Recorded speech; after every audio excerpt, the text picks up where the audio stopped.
Deus não é brasileiro. Deus ele é amor, Deus é luz, Deus é espírito, Deus é fiel. Brasileiros somos nós. Nós é que precisamos de Deus, não é Deus que precisa de nós. Então, Deus, ele conta com você, mas Deus não precisa de você. É diferente. De eternidade a eternidade, ele é Deus. Amém, queridos?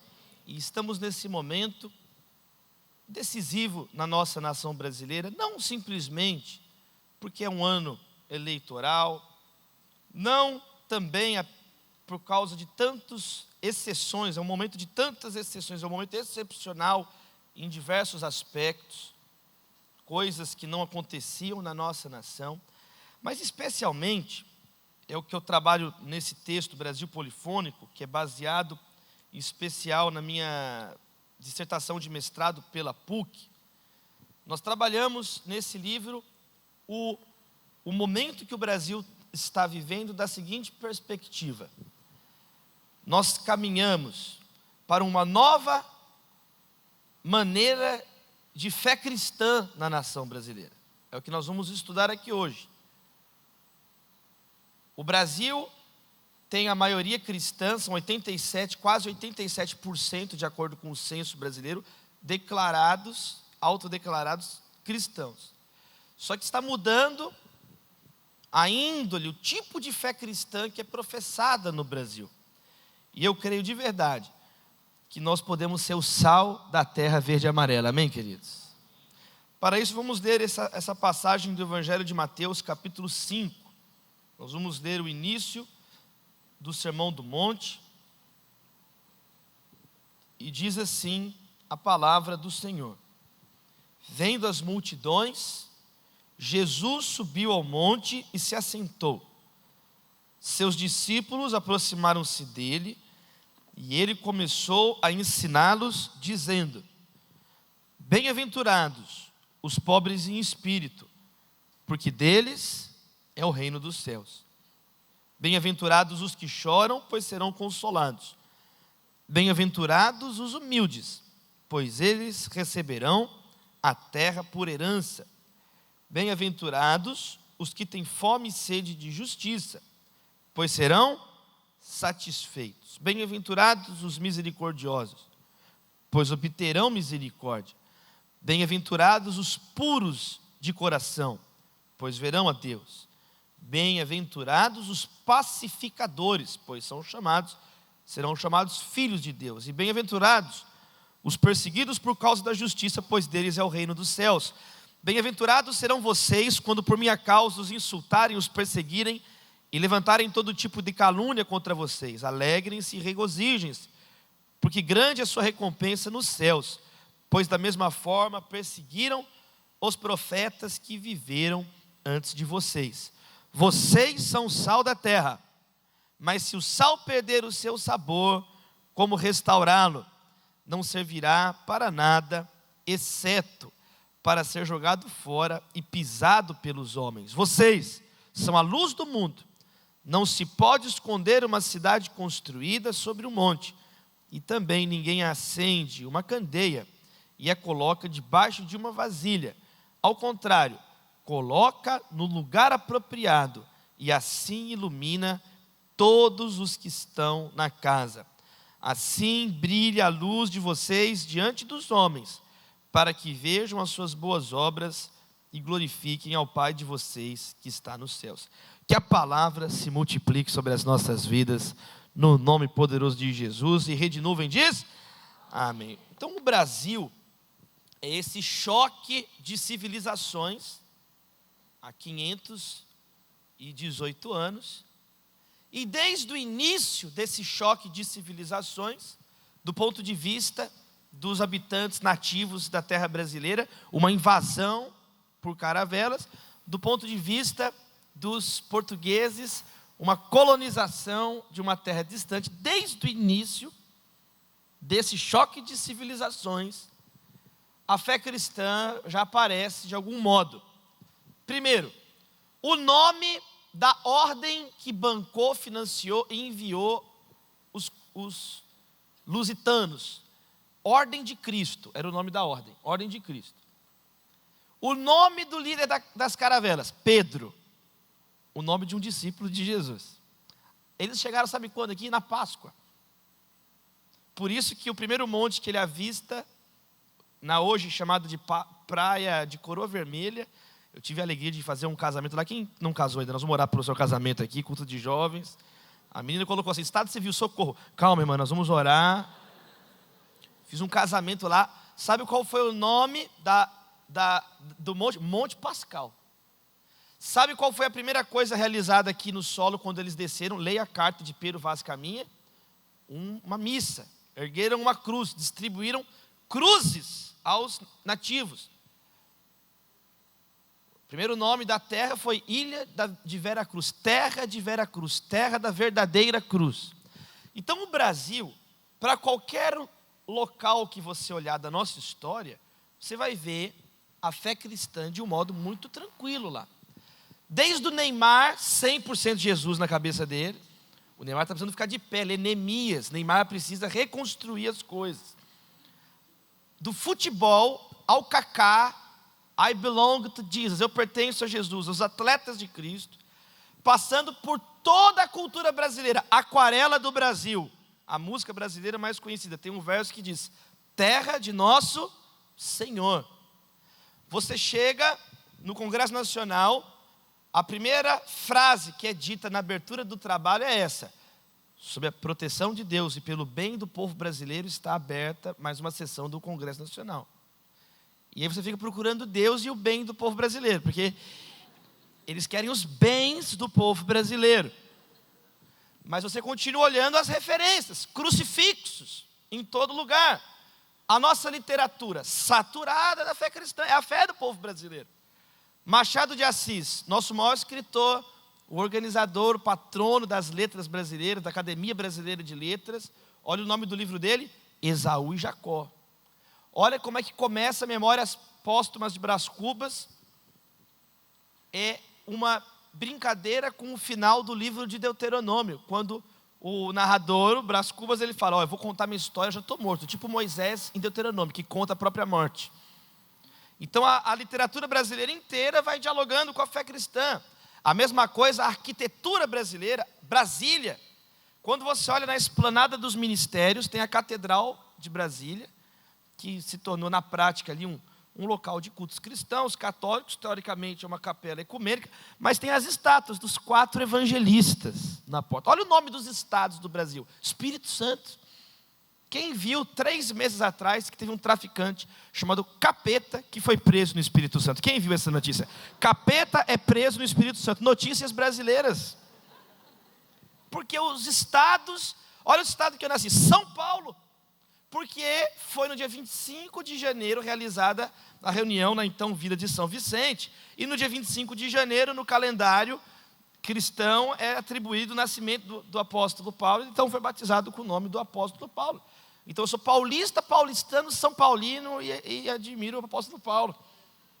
Tricampeão mundial. Então, meus irmãos, prestem bem atenção. A fé cristã, nós nascemos num ambiente, então, a cultura brasileira, na música, olha, Tom Jobim, como é que diz lá o samba do avião, a canção? Cristo Redentor, braços abertos sobre a Guanabara.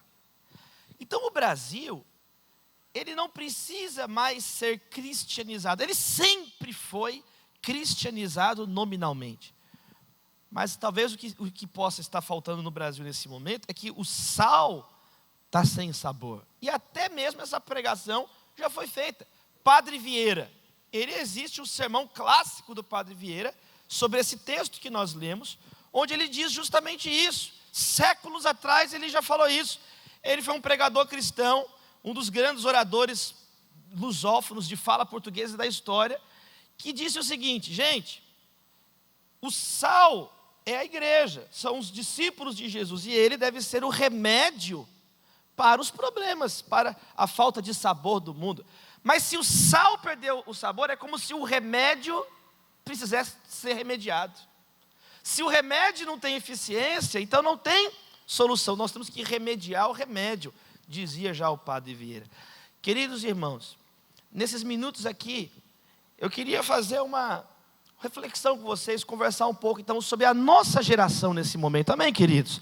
Como então que nós podemos salgar de fato o Brasil? Lembrando, meus irmãos, que Jesus aqui não está falando de receita culinária. O sal tem uma explicação muito clara no Antigo Testamento, especialmente no livro de Levítico, a oferta de sal. Depois você lê lá com calma, mas o sal mostra a nossa fé em Deus. O sal é um símbolo de fé, é algo que faz a diferença.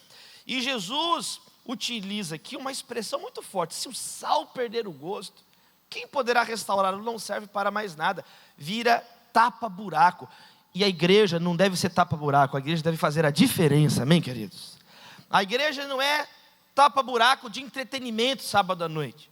A igreja não é tapa-buraco porque você é a pessoa que, eu vou lá para a igreja só para fazer amigos. Você pode também fazer amigos, você pode também divertir, conhecer pessoas, você pode também, mas qual que é o alvo da igreja? É exaltar a cruz do Senhor Jesus, anunciar a cruz, a salvação. Amém, querido? Você recebe essa palavra na sua vida? Então, agora, o aspecto que eu gostaria de frisar aqui nessa nossa conversa é justamente essa ideia de que o sal, ele só faz sentido quando ele está inserido no alimento. Vocês são sal da terra. Os discípulos, quando ficaram olhando em Atos capítulo 1, Jesus assunto aos céus, eles ficam olhando para Jesus assunto aos céus, e o que Jesus tinha ido? Vão e sejam minhas testemunhas em Jerusalém, Judeia, Samaria, até os confins da terra. Terra. E aí Jesus vai para o céu, e eles ficam olhando. Nossa, que bonito, né? Aí aparecem dois sujeitos de branco, anjos, não sei, dois sujeitos de branco, misteriosos, aquelas coisas misteriosas da Bíblia. O que vocês estão olhando para o céu? Vocês são o sal da terra, não são o sal do céu.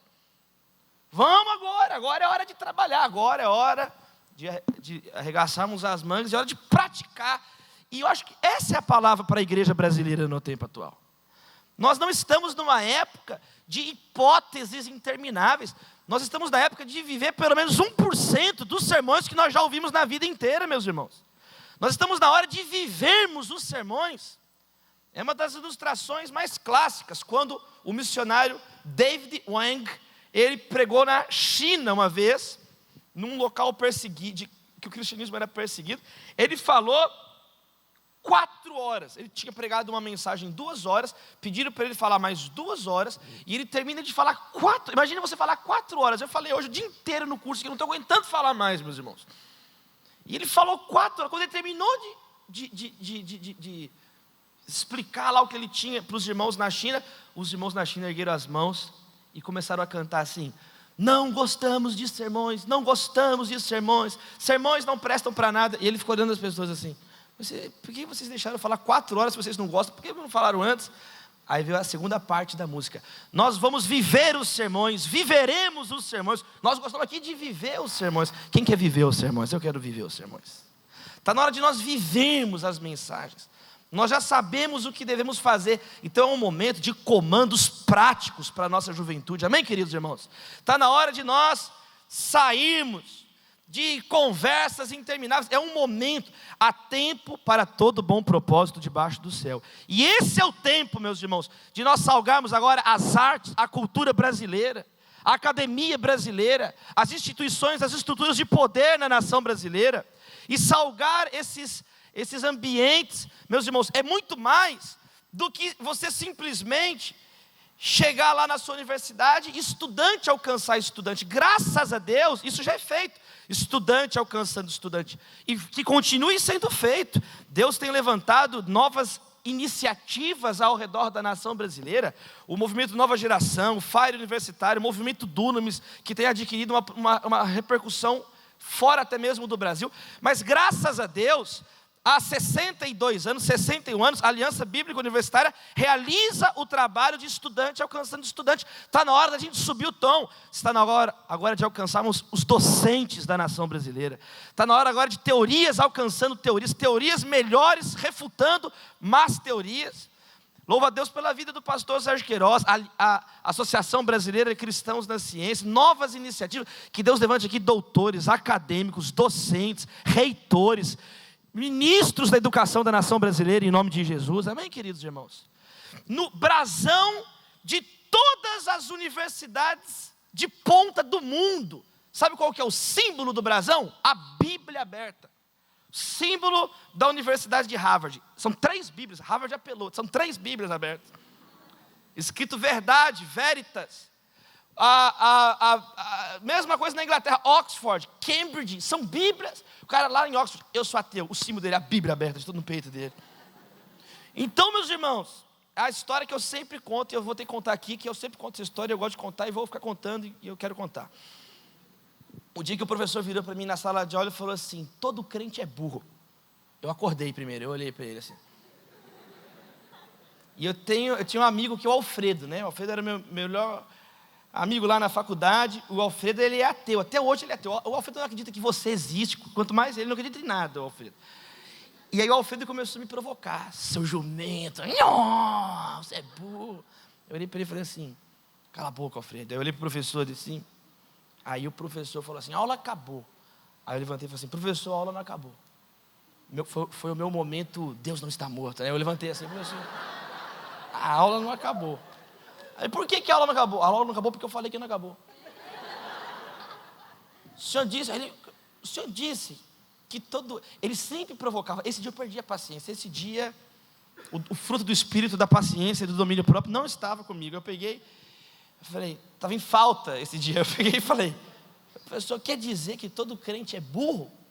Quer dizer que Henri Dunant, fundador da Cruz Vermelha, primeiro vencedor do Prêmio Nobel da Paz, quer dizer que ele era ignorante, ele era crente. Quer dizer que João Calvino, que fundou o sistema educacional público moderno em Genebra, era outro ignorante. Quer dizer que o pastor batista Martin Luther King, que conquistou os direitos civis nos Estados Unidos, era outro ignorante. Quer dizer que Fyodor Dostoiévski, o maior escritor russo da história, que disse que há no homem um vazio do tamanho de Deus, era outro ignorante. Quer dizer que Pascal era outro ignorante, que Pasteur era outro ignorante, que Cuvier era outro ignorante, que Faraday era outro ignorante. Quer dizer que Cristóvão Colombo, que chegou na América e diz no seu diário que foi guiado pelo Espírito Santo de Deus, era outro ignorante. Quer dizer que Isaac Newton, o maior cientista de todos os tempos, que não ousava falar o nome de Deus sem tirar o chapéu da cabeça, tamanha reverência que ele tinha por Deus, era outro ignorante. Que Joaquim Nabuco, que escreveu o livro em nome da minha formação e por causa da minha fé, que conquistou a abolição da escravidão na nação brasileira, libertando 800 mil escravos, era outro ignorante. Igual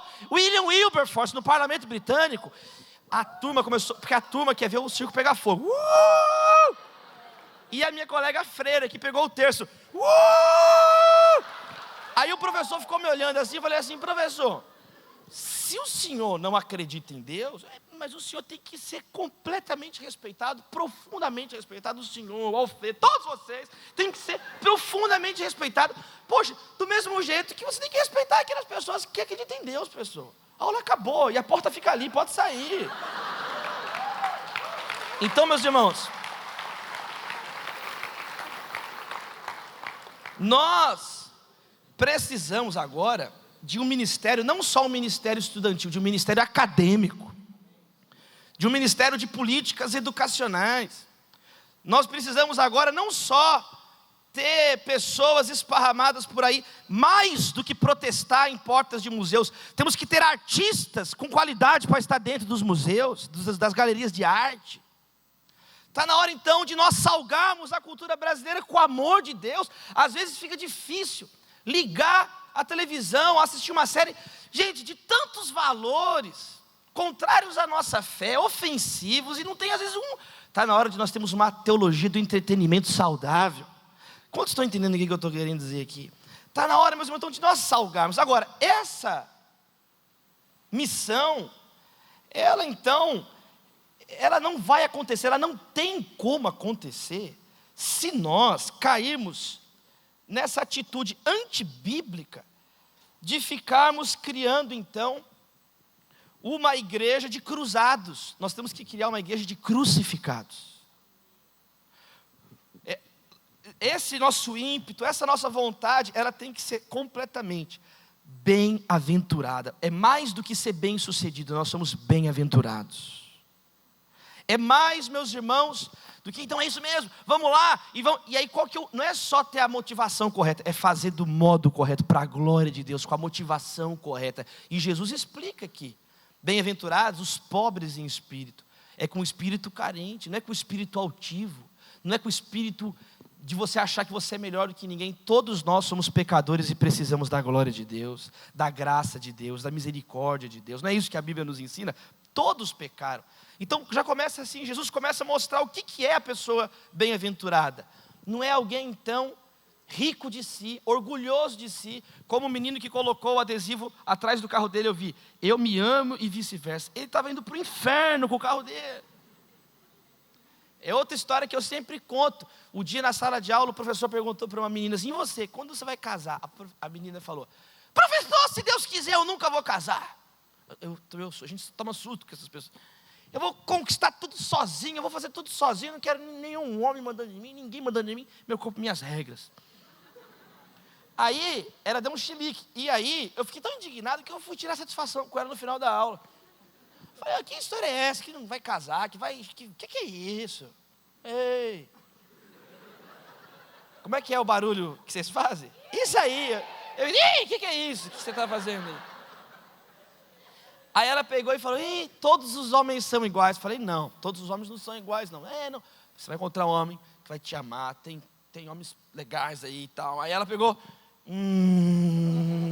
falei: e vocês vão fazer as coisas juntos, e vocês vão conquistar tudo juntos, e é tão legal. E ela: falei: sério?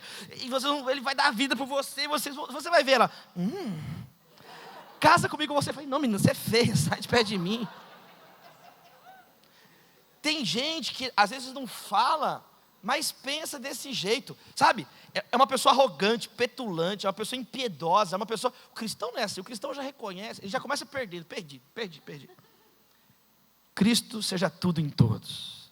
O começo da felicidade, da alegria, é você entender que você precisa de Deus, que você não é Deus. É engraçado, eu tenho que explicar isso para algumas pessoas, né? Você não é Deus, você precisa tomar banho, passar um perfume que um dia já venceu. Você precisa reconhecer as suas limitações. Então, antes da boa nova, Jesus morreu no nosso lugar, tem a má nova, a má notícia. Nós somos pecadores. Todos pecaram, e o salário do pecado é a morte. Então, Jesus vai mostrando que aí é o caminho de quebrantamento. Bem-aventurados os que choram, não os que fazem os outros chorarem. Não as pessoas, é o que chora, é o contrário, é o que chora. É uma mensagem muito forte, como o John Stott chama, é a contracultura cristã. Bem-aventurados os mansos, eles herdarão a terra. Não são as pessoas agressivas na Bíblia que herdam a terra, nem por força, nem por violência, mas pelo meu espírito, diz o Senhor. Não é lógico, todo mundo fica brigando, todo mundo se mata, o manso ficou, porque a terra é para ele.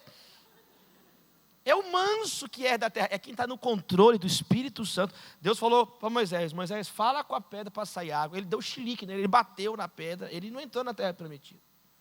Então, quantas pessoas são agressivas, querem ir na força do braço, na força do próprio, da carne. É na força do Senhor dos Exércitos, meus irmãos. É o que Jesus que falou isso. Bem-aventurados os mansos, eles herdaram a terra. Bem-aventurados os que têm fome e sede de justiça. É isso aí então vamos lá. Não é justiceiro, calma, você confundiu. Não é justiceiro, justiceiro é que faz justiça com as próprias mãos. Não está escrito: bem-aventurados os que fazem justiça com as próprias mãos. É isso que está escrito? Bem-aventurados quem baba fazendo justiça com as próprias mãos. É bem-aventurados os famintos e sedentos por justiça. Né? Também os que dão desculpa, os justificadores.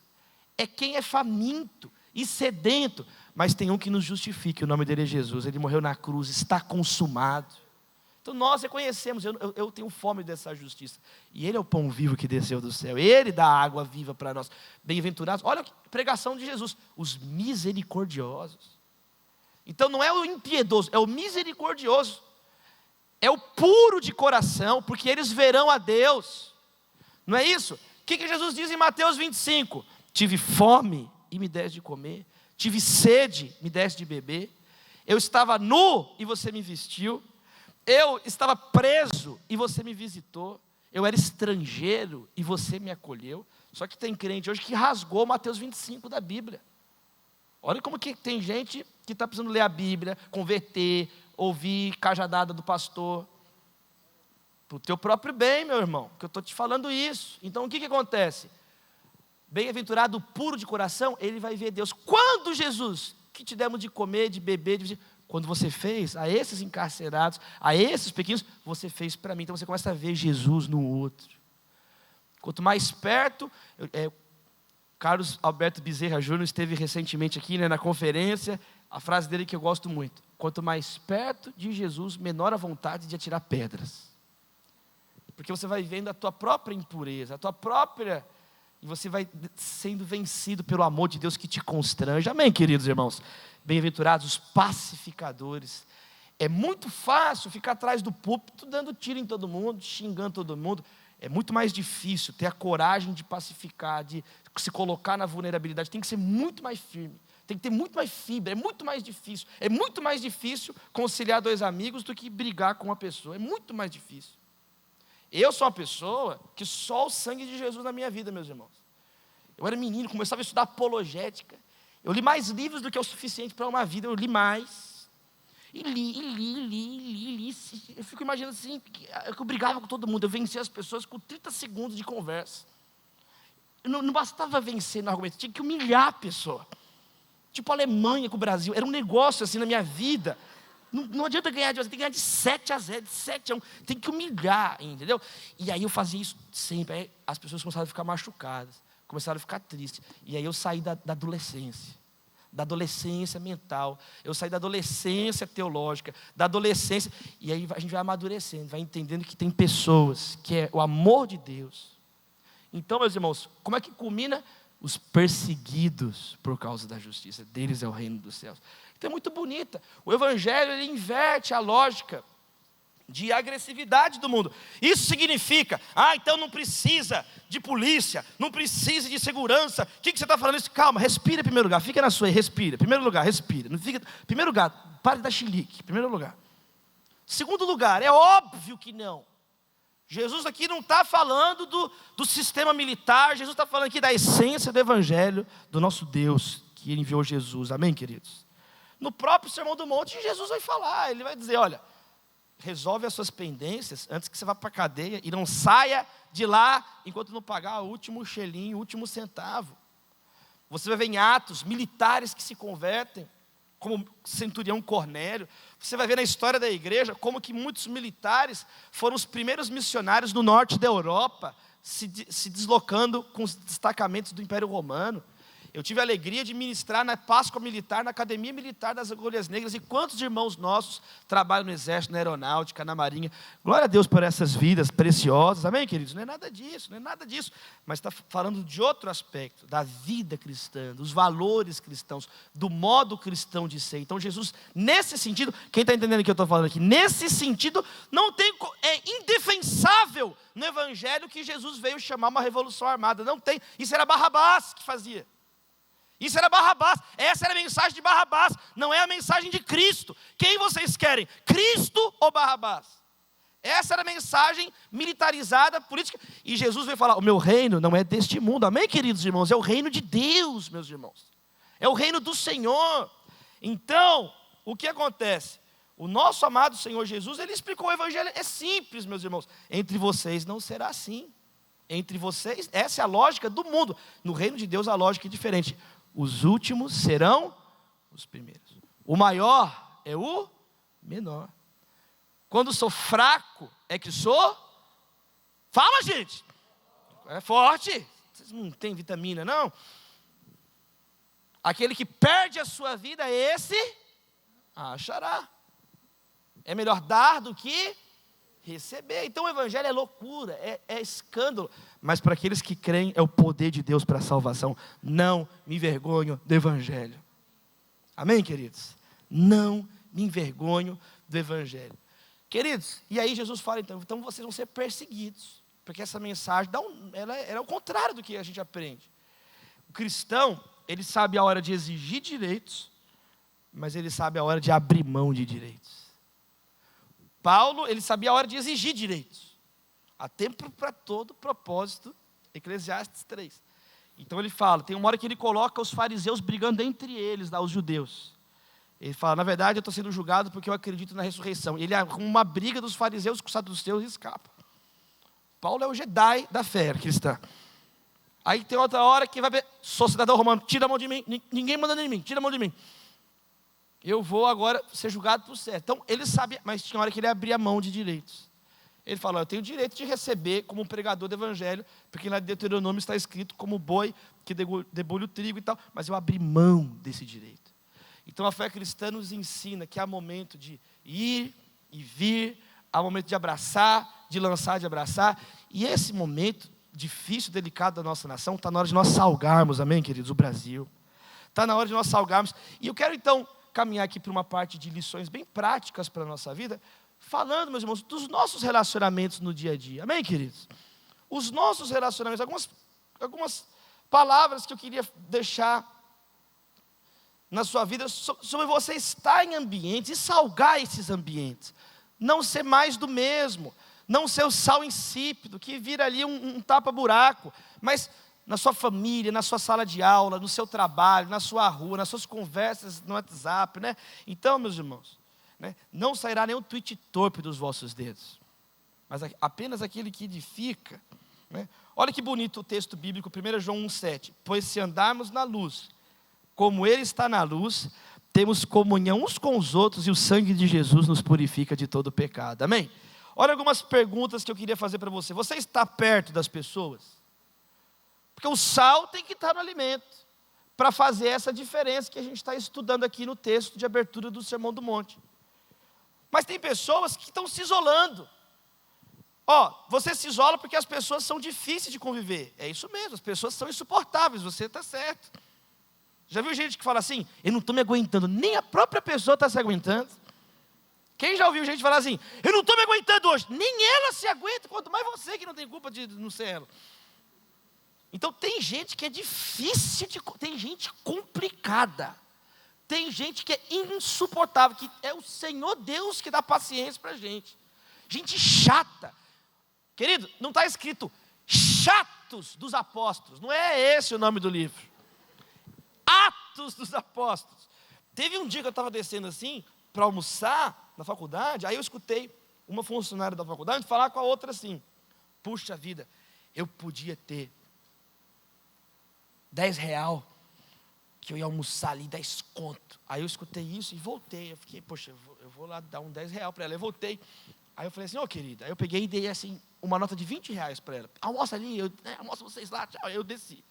Aí eu escutei ela falar assim, por que eu não pedi 50? Então as pessoas são assim, cara. Eu pastoreei jovens lá em Belo Horizonte, na Igreja Batista Getsemane. Anos pastoreando jovens, anos pastoreando. Imagina o que é você pastorear 4.000 jovens. É só o sangue do Cordeiro.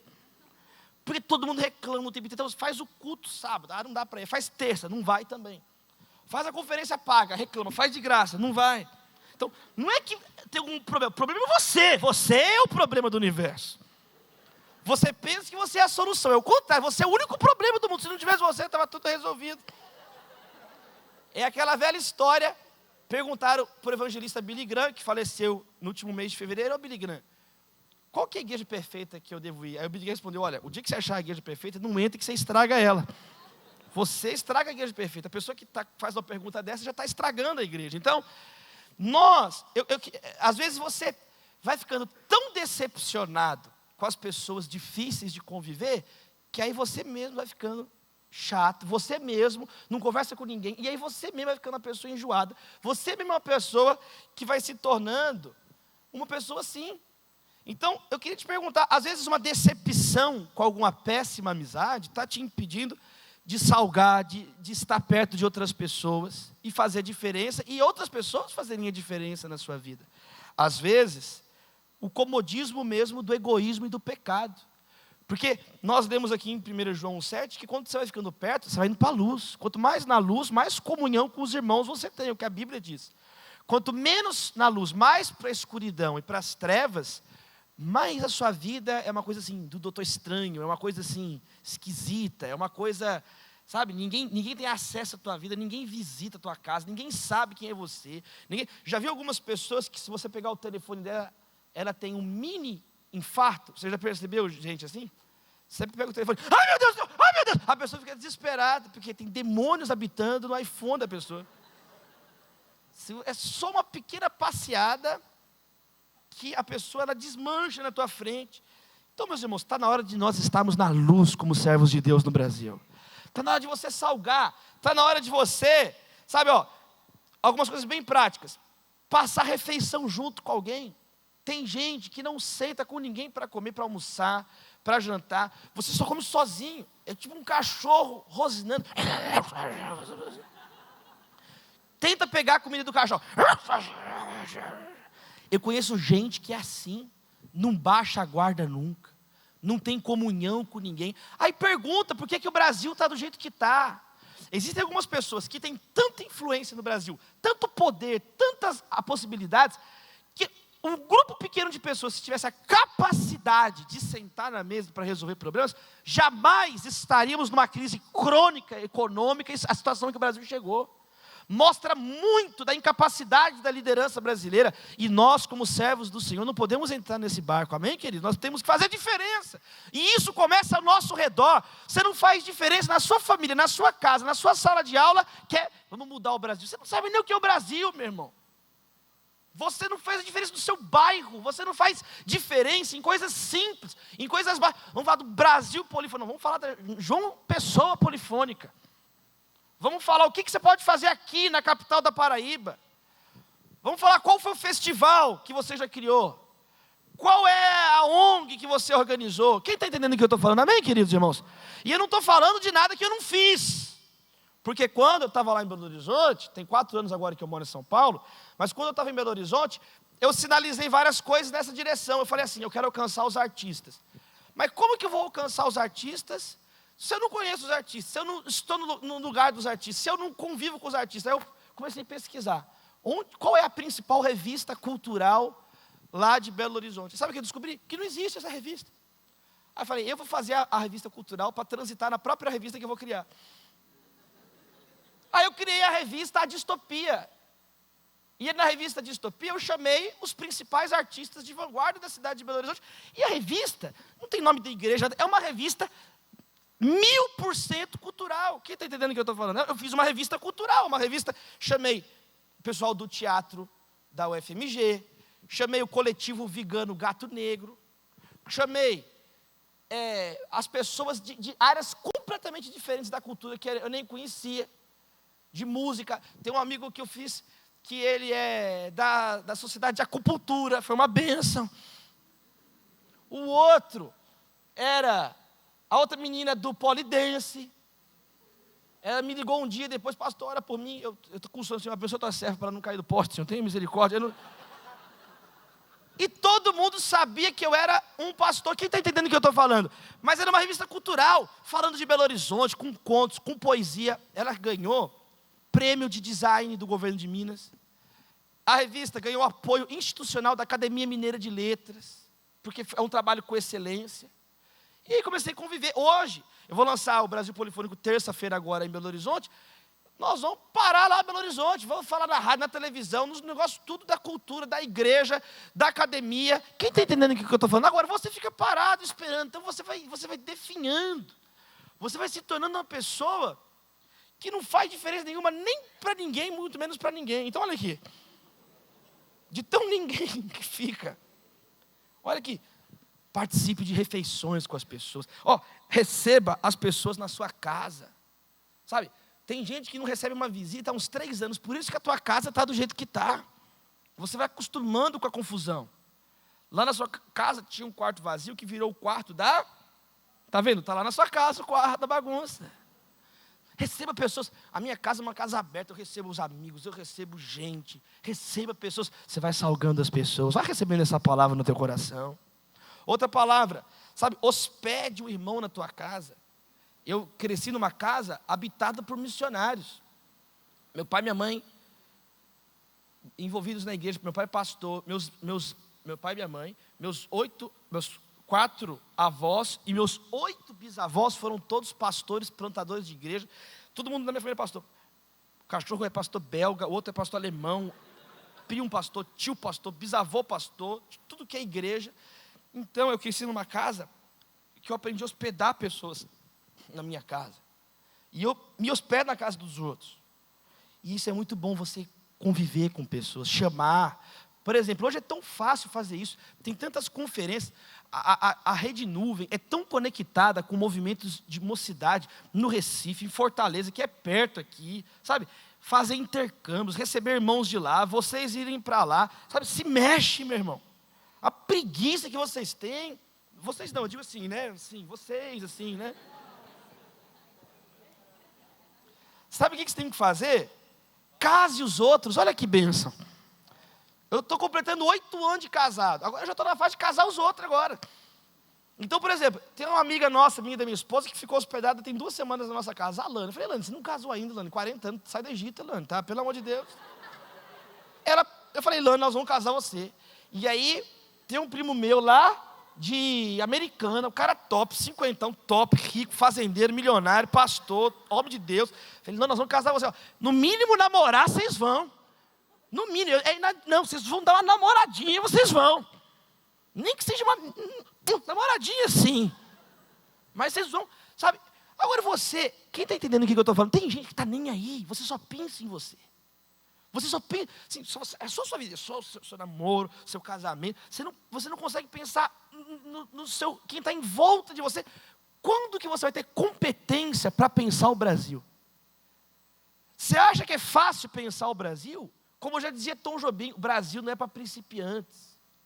O tamanho da nossa história, o tamanho do nosso continente, o tamanho das interpretações que são feitas da nossa nação. Nós estamos falando da 10ª, que caminha para ser, no meio desse século, a 5ª economia do planeta Terra. O Brasil é a primeira nação que fala, desde que a ONU foi fundada no pós-guerra, por uma situação daquele momento. Oswaldo Aranha foi o primeiro que falou, e ficou a tradição.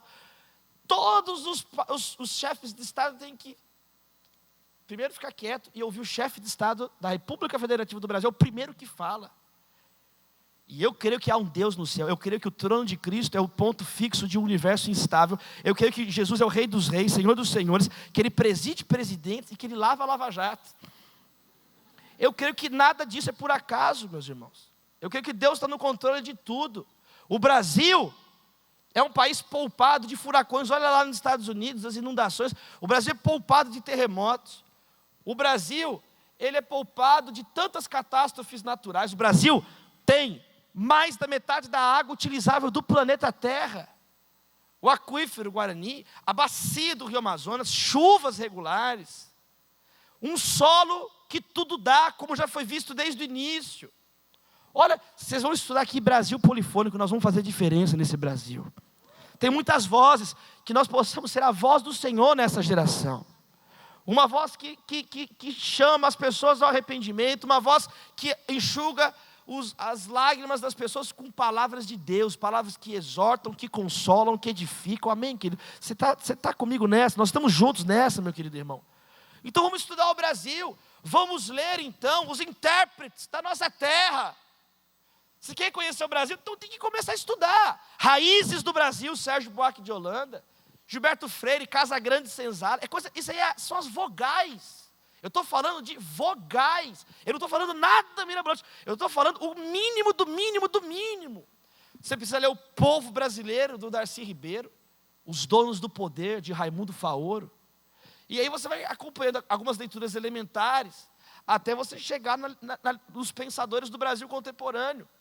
Lê o Trópicos Utópicos, do Eduardo Gianetti. Lê a Era do Imprevisto, do Sérgio Abrantes. Lê os articulistas. Lê pessoas de perspectivas diferentes. Não ficar na sua bolinha que te agrada o tempo inteiro e você não refina as suas convicções. Você não refina as suas habilidades. Qual que é o problema do Brasil polifônico? Foi a minha palavra lá no TEDx em Nova Lima, há 1 ano atrás. Nós organizamos um TEDx na Faculdade Milton Campos, em Nova Lima. Eu tive a alegria, o privilégio de ser o curador do evento. E eu falei sobre esse tema lá. Eu falei, somos 200 milhões de vozes. Cada voz nossa é única, querido.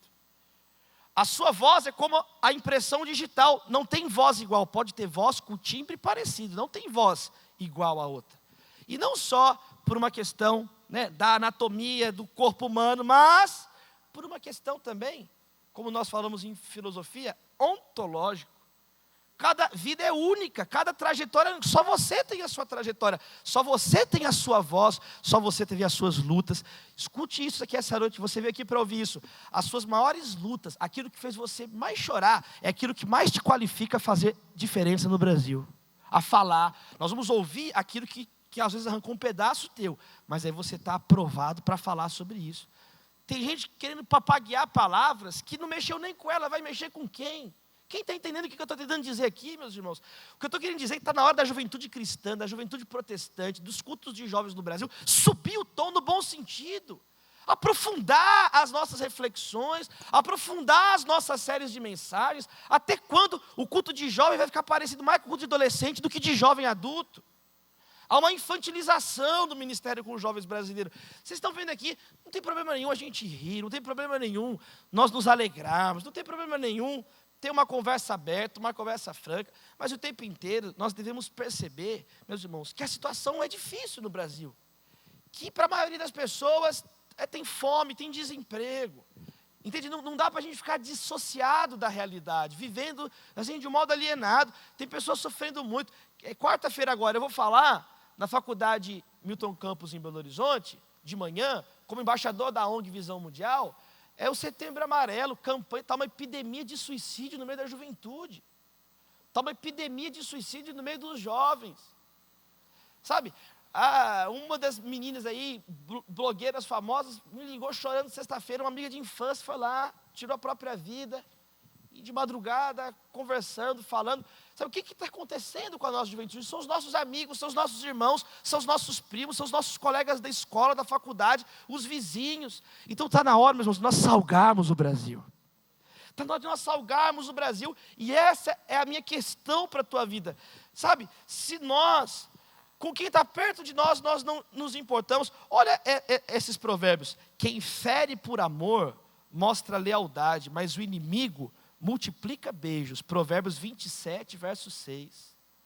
Está na hora de nós não sermos hipersensíveis, amém, queridos? Não seja hipersensível, não pode falar nada com você que você acha ruim, não pode falar nada com você que você dá um chilique, não pode falar nada, para com isso. Sabe, hoje em dia o clima está assim, eu não gosto de alface fóbico, eu não pode falar nada. Qualquer opinião que você dá, as pessoas... Quem que tem pele hipersensível? Bebê tem pele hipersensível, ou a pessoa ferida, a pessoa doente que tem pele hipersensível. Concorda comigo? Teve uma queimadura, teve um corte, teve alguma doença dermatológica, aí fica hipersensível. Isso mostra, você concorda comigo que isso fala muito sobre as pessoas? As pessoas estão doentes na alma, as pessoas estão feridas, e aí ficam ferindo as outras pessoas. Então nós não podemos ser assim, nós temos que salgar. Olha que bonito, Filipenses 2, verso 3. Nada façam por ambição egoísta ou por vaidade, mas humildemente considerem os outros superiores a si mesmos. Olha Provérbios 18, verso 2. O tolo não se interessa em aprender, mas só em dar suas opiniões. O tolo não interessa em aprender, ele só quer falar, não tem nada para falar, mas quer falar. Acorda, vai lá para o Facebook, me sentindo triste. Ninguém, mas absolutamente ninguém te perguntou isso. É a menor informação que o universo precisa de manhã é essa. Sério, isso é sério que eu estou falando. Tem um monte de problema sério acontecendo. Tem um monte de coisas graves. E aí vai criando olha, verdadeiras amizades refinam umas às outras. As pessoas umas vão refinar as outras. Então está na hora da gente salgar. Está na hora de nós estarmos juntos, queridos. Está na hora de você falar alguma coisa com o seu amigo. Olha, como diz lá em Provérbios 27, 17, como ferro afia o ferro, um amigo afia o seu amigo. Tem horas que vão ter discordâncias entre nós. Aí, teve uma discordância, nunca mais quero te ver. Não, teve uma discordância, vamos refinar um ao outro. Porque o pessoal fica falando contra a polarização. Polarização é uma coisa boa, desde que seja uma verdadeira polarização. Ideias batendo uma na outra, refinando. O que está acontecendo no Brasil? Eu já quero caminhar para a gente orar. Monólogos simultâneos.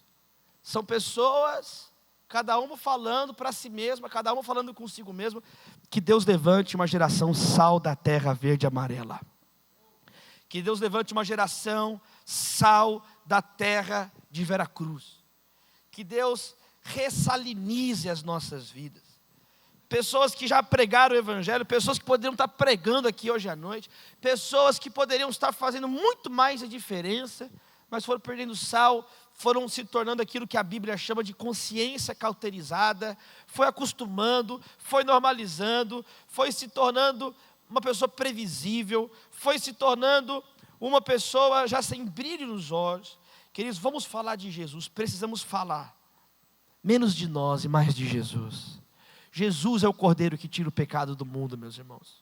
Vamos falar do nosso Senhor, Ele é o Rei dos Reis. É Jesus, Cristo, logo existe.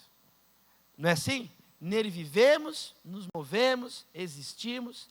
Dele, por Ele, para Ele, são todas as coisas. Eu caminho encerrando dizendo isso, meus irmãos. Na Bíblia, existe uma série de textos essenciais. E esses textos essenciais, existe uma palavra que se repete em todos eles. Sabe qual palavra é? É a palavra todo. A palavra todo. Essa palavra, ela se repete. Então, viu Deus? Abra suas mãos que eu quero ministrar sobre a sua vida aqui. Viu Deus? Tudo que Ele havia feito, e tudo era muito bom. Tudo que tem vida, louve ao Senhor. Amar a Deus de todo o coração, de toda a alma, com todo o entendimento e com todas as nossas forças. Deus amou o mundo de tal maneira que deu o seu Filho unigênito, para que todo aquele que nele crê não pereça, mas tenha a vida eterna. Para que Cristo seja tudo em todos. Deus é capaz de nos dar infinitamente mais do que tudo que pedimos ou pensamos. Nele estão escondidos todos os tesouros da sabedoria e do conhecimento. Todos pecaram e carecem da glória de Deus. Vinde a mim todos que estão cansados, sobrecarregados, e eu vos aliviarei. O amor tudo sofre, tudo espera, tudo suporta. Pensar em tudo que é bom, tudo que é puro, se há algum louvor. Toda autoridade me foi dada, vão a todas as nações, ensinando tudo que eu lhes ordenei. Estarei convosco todos os dias até a consumação dos séculos. Meus irmãos, quer você coma, beba ou faça qualquer outra coisa, faça tudo para a glória de Deus. Toda escritura é inspirada por Deus, todos estavam num só lugar, todos foram cheios do Espírito Santo, tinham a simpatia de todo o povo. Qual que é a última palavra da Bíblia? A graça do Senhor Jesus Cristo seja com todos. Querido, não existe cristianismo de meio período. Ou nós vamos viver para valer com o Senhor, ou nós vamos ser esse sal da terra verde e amarela, ou você já é um tapa-buraco, ou você já é uma perda de tempo. Mas eu creio que eu estou diante de sal da terra. Eu creio que eu estou diante de jovens cheios de fé. Eu creio que eu estou diante de jovens que vão estar em ambientes, cada um diferente, cada um na sua vocação. E as pessoas terão sede de Deus. Porque o sal dá sede, o sal dá sabor, o sal preserva. Tantos atributos, o sal ele derrete, o sal ele muda o ambiente, o sal, esse é o chamado cristão, iluminar. Você tem um aroma de Cristo, você é o embaixador de Cristo, você é o fermento de Deus. Não precisa de muito fermento, é pouco fermento, não precisa de muito sal, é pouco sal. Para de saturar a paciência dos outros, vamos salgar as pessoas, vamos salgar a nossa família. A minha oração é de fato que se levantem aqui jovens diferenciados para esse momento. Sabe, você vai trazer o primeiro diploma de doutorado para a sua família, em nome de Jesus. Sabe, eu encerro com essa história. A minha família é muito, muito simples. Meus avós, bisavós, muito simples. Muito, muito simples. Semiletrados, pessoas muito simples. E eu tive a oportunidade, algumas semanas atrás, de lançar o livro lá na biblioteca do Senado Federal. E eu sentei na mesma cadeira e na mesma mesa que o Rui Barbosa e o Joaquim Nabuco assinaram livros no final do século XIX. Deus colocou lá, e em todos os livros que eu tive a oportunidade de assinar, para senadores, para deputados, para imprensa, para não sei quem, queridos amigos que estavam presentes, a ministra Adelaide Arantes, ministra do Tribunal Superior do Trabalho, e um monte de gente lá, querida, e eu colocava em todos os livros, eu colocava, só lhe deu glória, somente a Deus a glória. Mas eu ficava lembrando dos meus avós, dos meus bisavós, dos meus pais. Sabe, meus irmãos, eu queria colocar isso em perspectiva. Há um grande investimento na nossa geração. Você acha que começaram com igrejas assim? Você acha que começamos com os cultos de jovens dessa maneira? Não, meus irmãos. Há uma história de muita luta para nós chegarmos nesse momento. Sabe, queridos, há quanto tempo o Tiago me ligou marcando para a gente estar aqui hoje? Sabe, presta atenção, não tem ninguém torcendo para você sair daqui pior. Sabe, não tem ninguém. Não tem ninguém que está torcendo assim, puxa, que eles saiam piores, tudo arrebentado. É o contrário. Há um esforço para você sair daqui um cidadão mais consciente, uma menina mais cheia de Deus, um rapaz mais cheio de Deus, para você sair daqui um filho melhor, um brasileiro melhor, um servo de Jesus melhor, como Jesus quer de nós. Amém, queridos?